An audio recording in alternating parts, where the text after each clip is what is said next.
Israel का खुदा यूं फरमाता है कि आटे का घड़ा खाली ना होगा और तेल की कुप्पी में कमी ना होगी। बाप और बेटे और रूह कुदस के नाम से। मेरे अजीज़ भाई और बहनों, आज का पाक कलाम हमारे लिए बड़ा खूबसूरत पैगाम रखता है और ये पैगाम इत्मीनान और फर्माबरदारी, भरोसा और इताअत के बारे में है। ट्रस्ट और ओबीडियंस के बारे में है। हम देखते हैं कि आज की पहली तिलावत में बड़ा खूबसूरत अंदाज से खुदा का बंदा इलियास नबी सारफत की बेवा के पास जाता है। उससे उसका मुकालमा होता है और सारफत की बेवा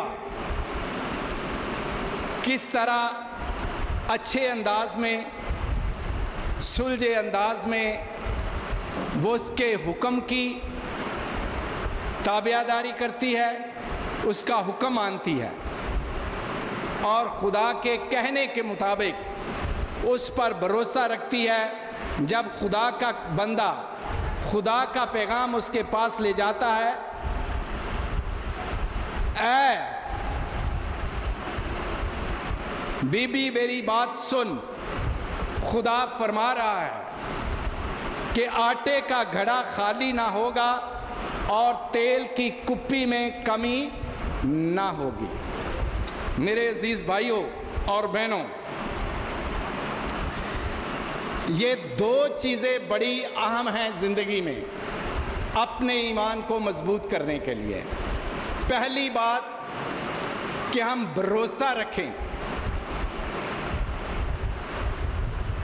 इत्मीनान रखें, इत्काद रखें और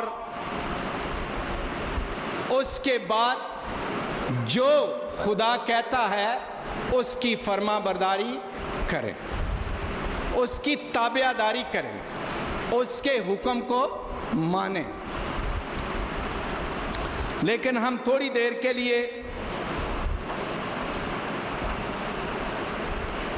याकूब नबी की तरफ बढ़ते हैं कि खुदा ने याकूब से बड़े शफाफ अल्फाज में कहा था, बड़े वाज़े अल्फाज में कहा था, बड़ा क्लियर कट कहा था कि 28 बाब 13 आयत में लिखा है,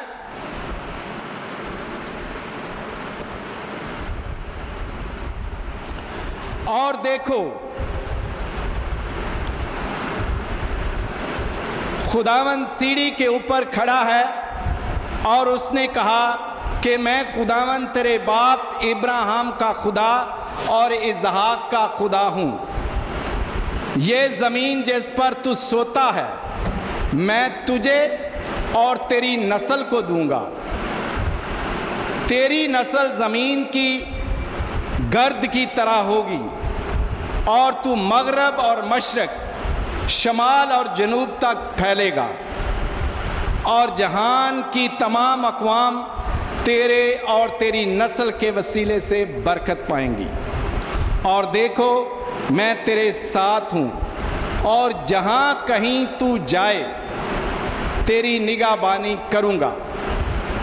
तेरे साथ हूँ और जहाँ कहीं तू जाए तेरी निगाहबानी करूँगा और तुझको इस मुल्क में फिर लाऊँगा और जो मैंने तुझसे कहा है जब तक उसे पूरा ना कर लूँ तुझे नहीं छोड़ूंगा। ये एक वादा है, ये एक वादा है खुदा का अपने बंदे के साथ कि मैं उस वक़्त तक तुझे नहीं छोड़ूंगा जब तक ये जो बातें मेरे मुंह से निकल रही हैं ये पूरी ना हो। लेकिन आपको एक बात का पता होगा कि याकूब की और एसाऊ की आपस में एक दुश्मनी चल रही थी। क्या चल रही थी?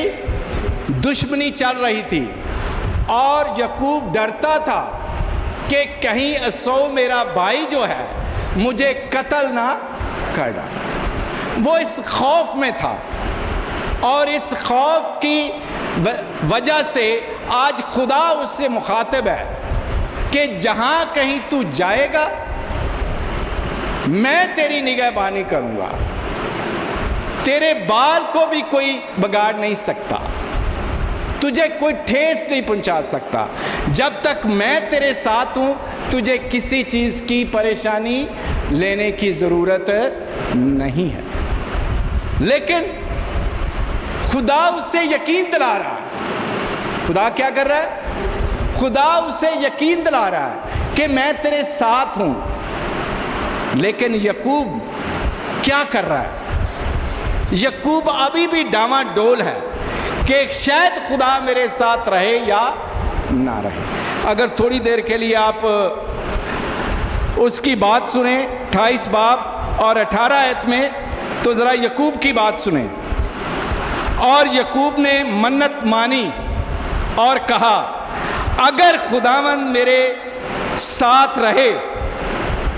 जबकि खुदा ने क्या कहा है कि मैं तेरे साथ हूं, और वो कह रहा है अगर खुदा मेरे साथ रहे और इस राह में जिसमें मैं जाता हूं मेरी निगाहबानी करे और मुझे खाने को रोटी और पहनने को कपड़ा देता रहे और मैं अपने बाप के घर सलामत फिर आऊं, तब खुदावंद मेरा खुदा होगा। 3-4 बातें खुदा के सामने उसने रख दी हैं कि पहले वो ये करे तो मैं फिर उसको खुदा मानूंगा। जबकि खुदा कह रहा है कि मैं उसके साथ साथ हूं, उसकी मुश्किल घड़ियों में उसके साथ हूं, उसकी परेशानियों में उसके साथ हूं। लेकिन फिर वो क्या कह रहा है कि मैं उस वक्त तक नहीं करूंगा जब तक खुदा मेरे साथ नहीं रहेगा। हम में भी बहुत सारे ऐसे हैं, हम भी खुदा के साथ कई दफ़ा बारगेनिंग करते हैं, खुदा के साथ सौदेबाजी करते हैं कि अगर खुदा ये करेगा तो मैं उसके साथ, अगर खुदा ये नहीं करेगा तो मैं उसके साथ नहीं। अगर खुदा मुझे बेटा या बेटी अता करेगा तो मैं ये चीज़ खुदा के हजूर चढ़ाऊंगा, अगर नहीं करेगा तो मैं नहीं चढ़ाऊंगा। अगर खुदा मुझे इम्तिहान में से पास करेगा तो मैं खुदा के लिए ये दूंगा, अगर नहीं करेगा तो मैं नहीं दूंगा। समझ आ रही बात की कि हम खुदा के साथ कितनी दफ़ा बारगेनिंग करते हैं। हम आम जिंदगी में जिस तरह याकूब आज बारगेनिंग कर रहा है, हम भी बहुत दफ़ा खुदा के साथ बारगेनिंग करते हैं, सौदेबाजी करते हैं कि अगर खुदा ये करेगा तो मैं भी ये करूँगा। जबकि खुदा ऐसा नहीं करता। खुदा जो वादा करता है उस पर पूरा उतरता है। खुदा जो वादा करता है उस पर पूरा उतरता है। आज की पहली तिलावत जो आपने सुनी,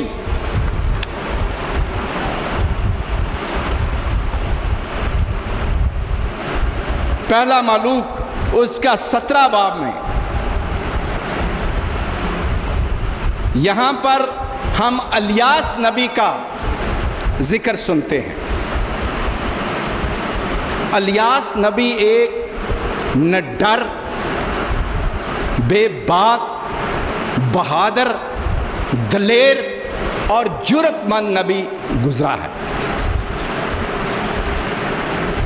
वो किसी चीज से नहीं डरता। वो खुदा का बंदा इस कदर रूह में मजबूत है कि वो दिलेरी के साथ इवन बादशाह के सामने भी अपना मुंह खोल देता है, उसकी आंखों में आंखें डालकर उससे बात करता है। लोग तो बादशाह से डर जाते हैं ना, वो नहीं डरता था, क्योंकि लिखा है कि जब अहीआब इस्राएल का 7वां बादशाह बना, कौन? अहीआब इस्राएल का 7वां बादशाह बना और उस बादशाह ने बनी इस्राइल के अकीदे की धज्जियां उड़ाकर रख दी। उसने इस्राइल के खुदा के खिलाफ बहुत कुछ किया। उसने बुत परस्ती को ज़्यादा तरजीह दी। खुदा का पुजारी बनने की बजाय वो बाल का पुजारी बन गया, बाल का पुजारी बन गया। उसने एक अपने लिए बीवी ली जो सदूनियों में से थी, और सदूनी बादशाह जो था उसकी बेटी इजबल को उसने अपनी बीवी बनाया। और इजबल जो थी वो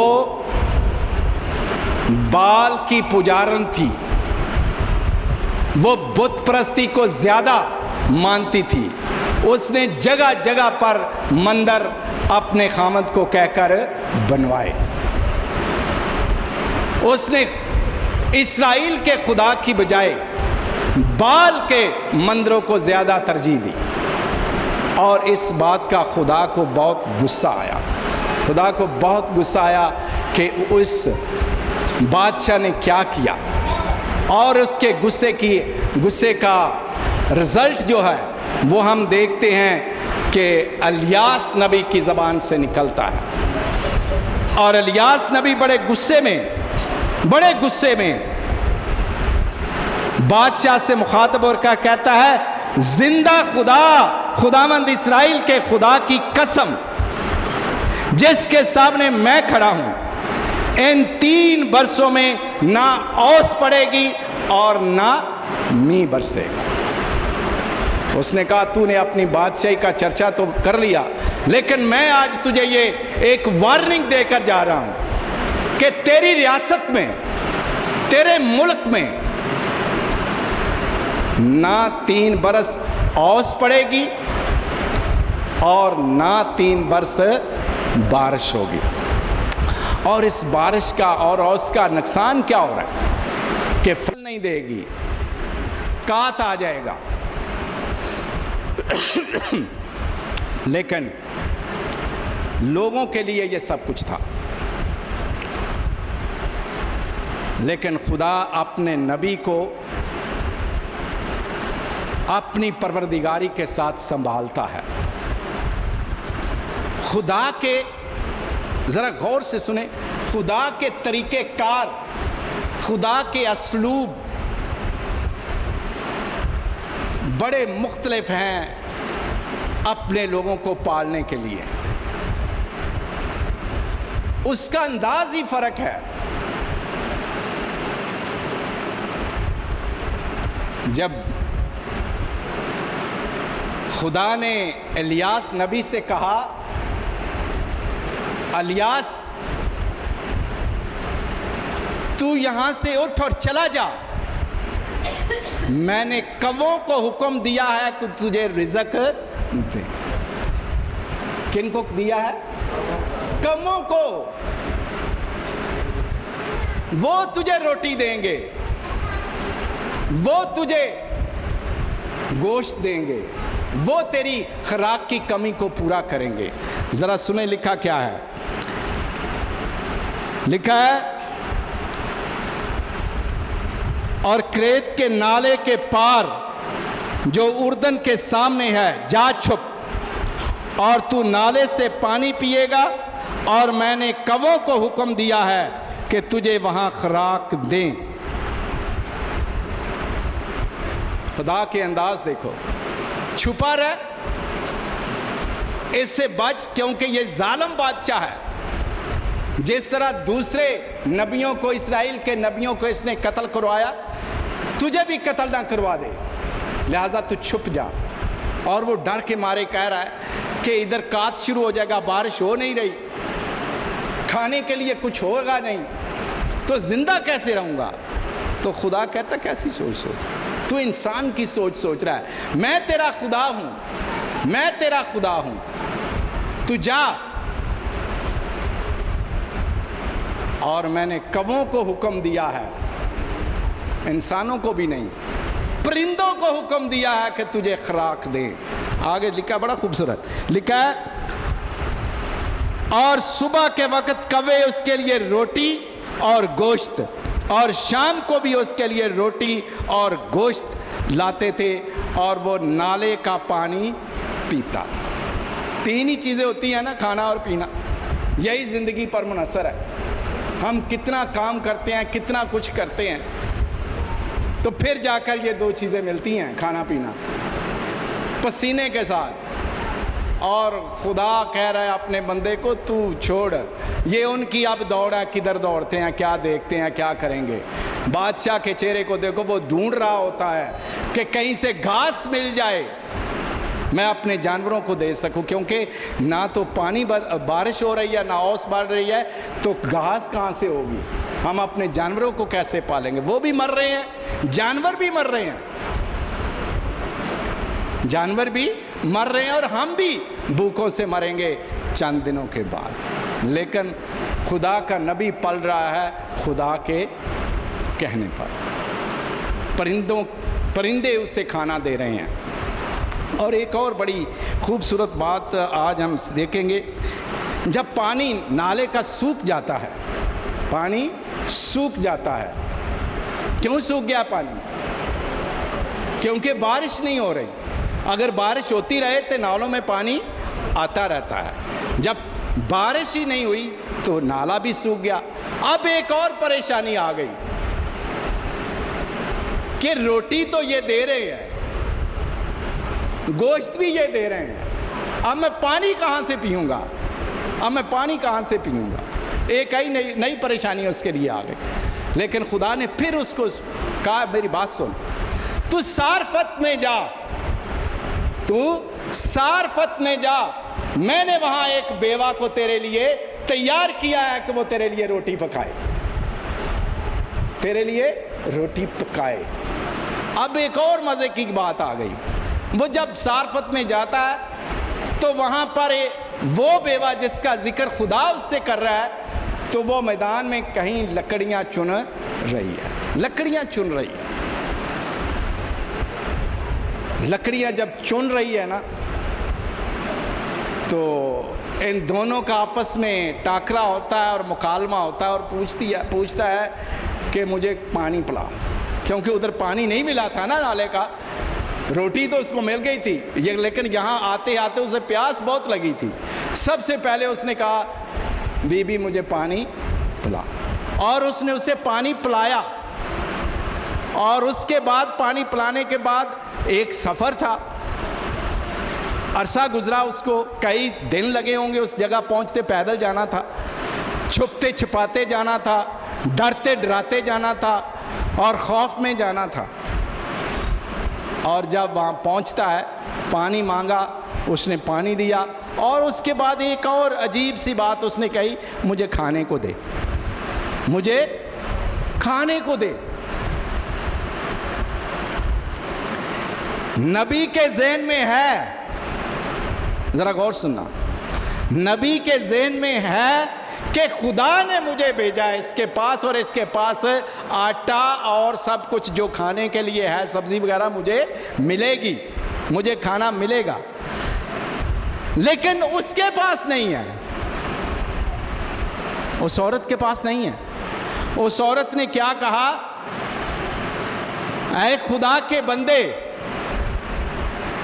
खुदावंद की कसम, इस्राएल के खुदा की कसम, मेरे पास इतनी रोटी नहीं है कि मैं तुझे खिला सकूं। उसकी बेबसी देखें, औरत की बेबसी देखें। उसने कहा, मेरे पास सिर्फ एक टाइम की रोटी बच गई है, इतना आटा है कि मैं और मेरा बेटा ये रोटी खाएगा, और इसके बाद हम मर जाएंगे।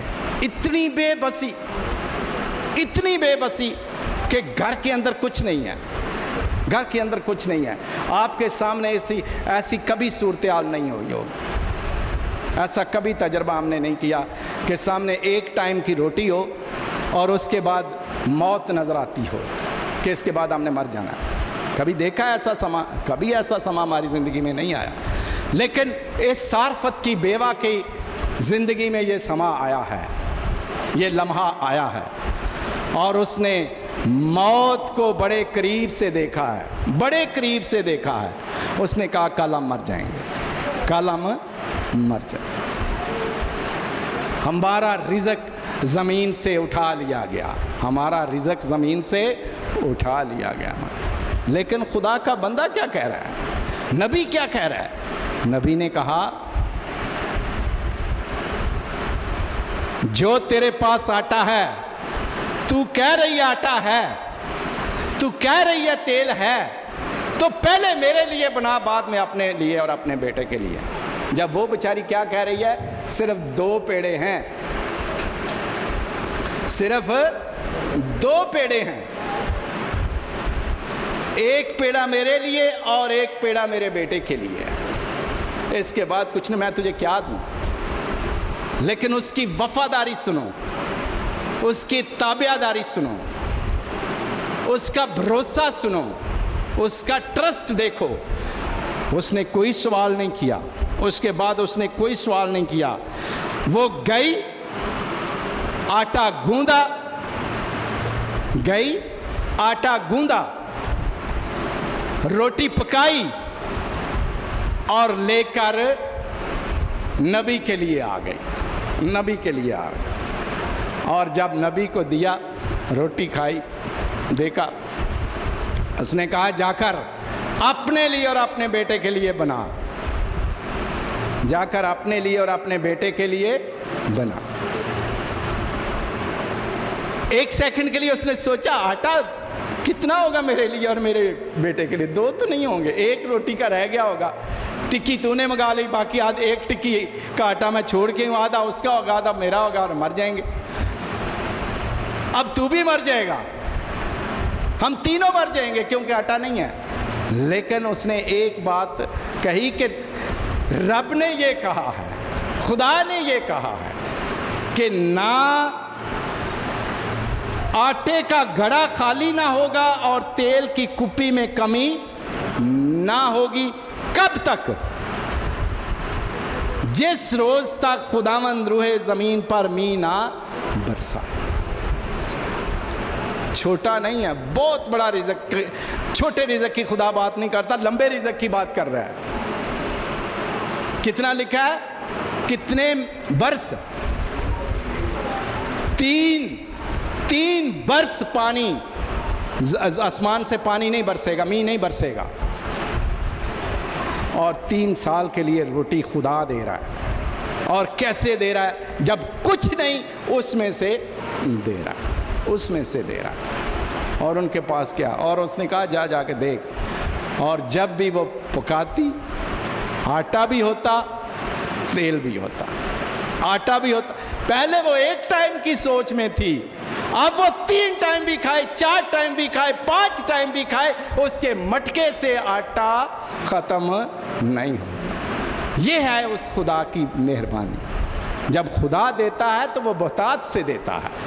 जब खुदा देता है तो उसके देने के अंदाज फ़र्क हैं, उसका अनोखा तरीका है। वो जब वो देता है तो लिखा है वो आटा बहुत उस वक़्त तक रहा जब तक नई फसल ना आ गई। नई फसल ना 3 साल को दिनों में तकसीम करे, कितने दिन बनते होंगे? एस्टिमेट करो। 365 को 3 पे ज़रब दो,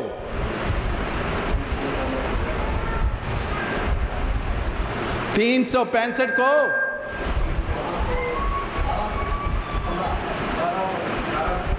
तकरीबन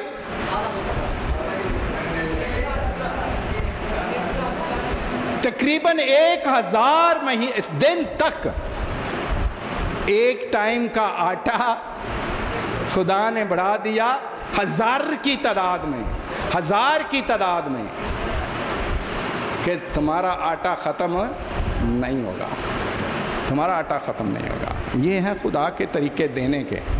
और जब खुदा देता है तो बहुतात से देता है, खुदा देता है तो कसरत से देता है, और जब वो देता है तो अपने अंदाज से देता है, अपने अंदाज से देता है। और एक चीज़ और हम आज देखेंगे इलियास नबी से हटकर कि जब खुदा को दिया जाता है,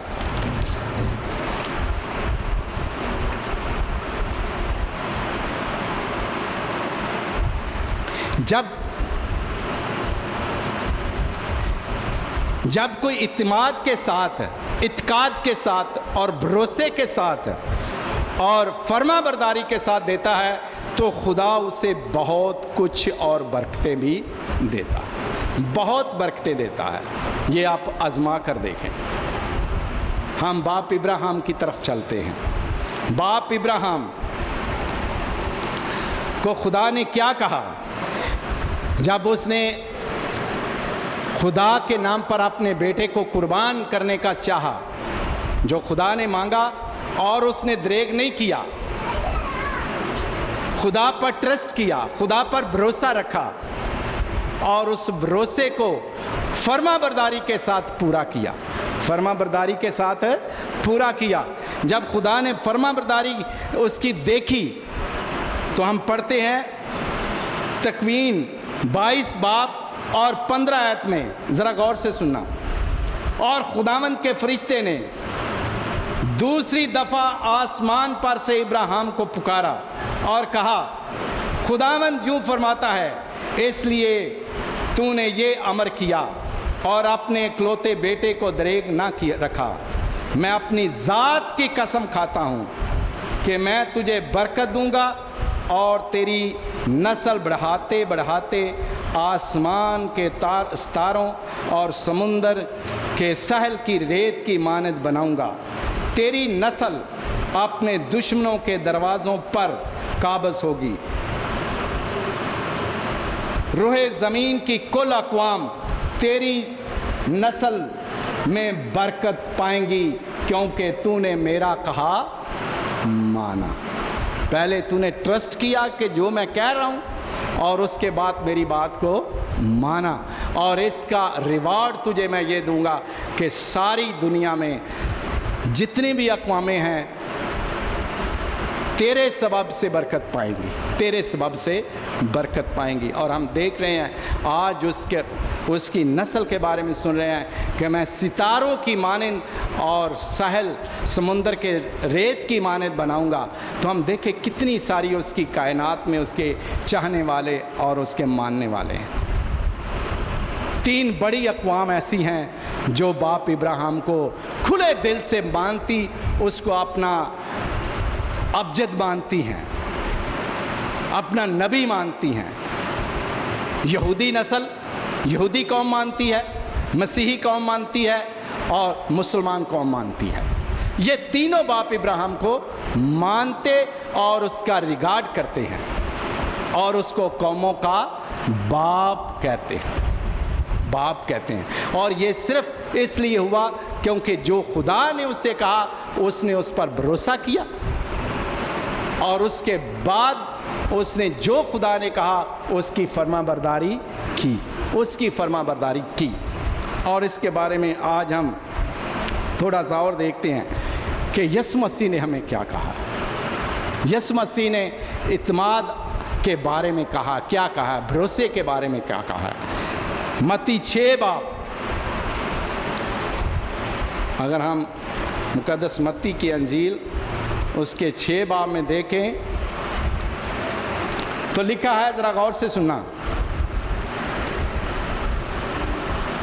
यीशु ने फरमाया, मैं तुमसे कहता हूँ अपनी जान की फिक्र ना करो कि हम क्या खाएंगे, क्या पिएंगे, और ना अपने बदन की कि हम क्या पहनेंगे। क्या जान खुराक से और बदन पोशाक से ज़्यादा बेहतर है।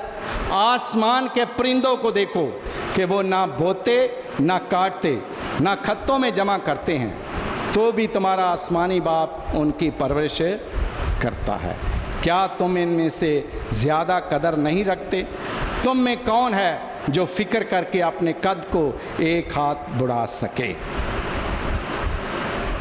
खुदा परिंदों की अगर ऐसे कर सकता है तो हमारी कदर तो उससे भी ज़्यादा है, उससे भी ज़्यादा है।